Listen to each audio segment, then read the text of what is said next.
Now, this means intimate.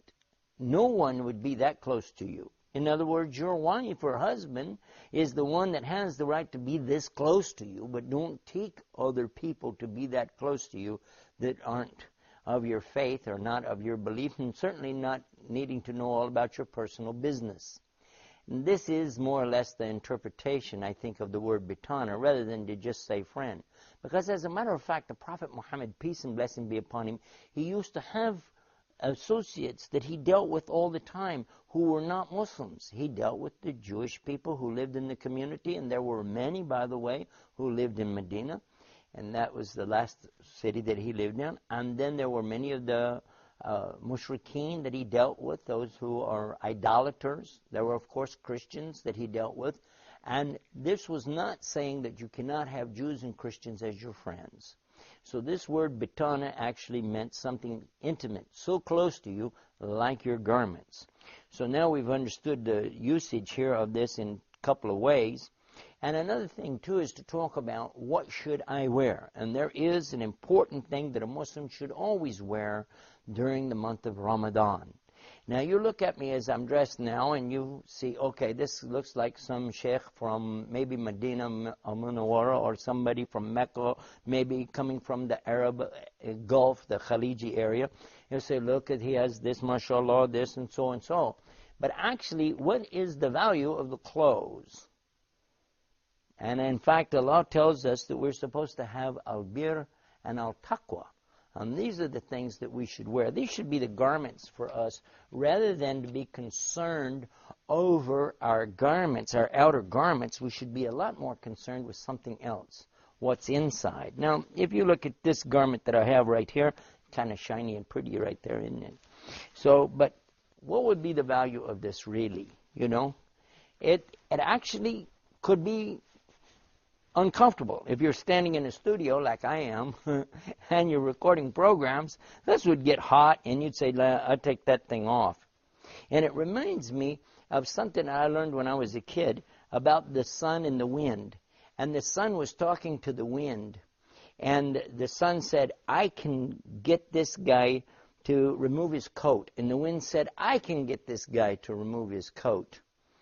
And so the wind started blowing and blowing on the guy's coat and his, body, and he started pulling his coat tighter and tighter and tighter.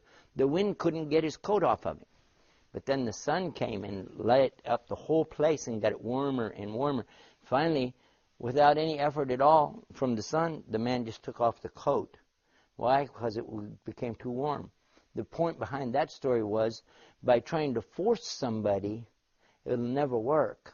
But if you warm up to them and let them become comfortable, then they'll themselves cooperate and do the things that will make things work together for you. That was the point behind the story.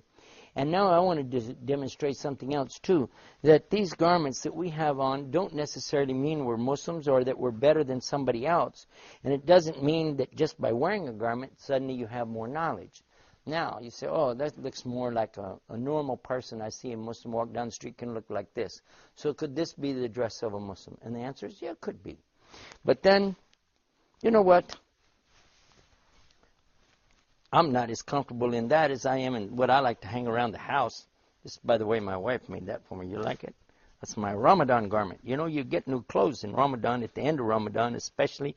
There's something called Eid, but we'll be talking about that. Like this, mashallah. It's nice. All of these things really this is still not what makes the Muslim. Even this. And a lot of people, they like to wear those, but for me, you know what? I just like a nice, cool hairdo. What matters really is what's inside of you, isn't it? Isn't that the most important thing? And Allah tells us about this in the Quran.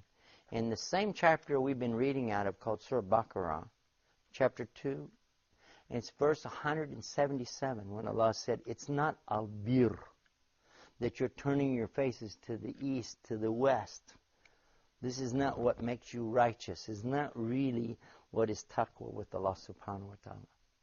The real taqwa, the real partition between you and Allah's anger and Allah's punishment is going to be what's in your heart, your sincerity, and how you sacrifice simply for the choice of Allah subhanahu wa ta'ala. You make the choices according to what Allah wants. Why are you fasting in Ramadan? Because Allah ordered you to do it. You can say, well, it's good to lose weight. You can say it's good to feel like the poor people, to get some message from this, and I feel closer to Allah. But the most important reason is because Allah said in the Quran, Ya ayyuhalladhina amanu, O you who believe, kutiba alaykum as-siyam, that it has been ordered for you that you fast the month of Ramadan. So this is a good lesson for us and a good reminder. And speaking of reminders, remember our website, RamadanReminders.com. Until next time, Ramadan Mubarak.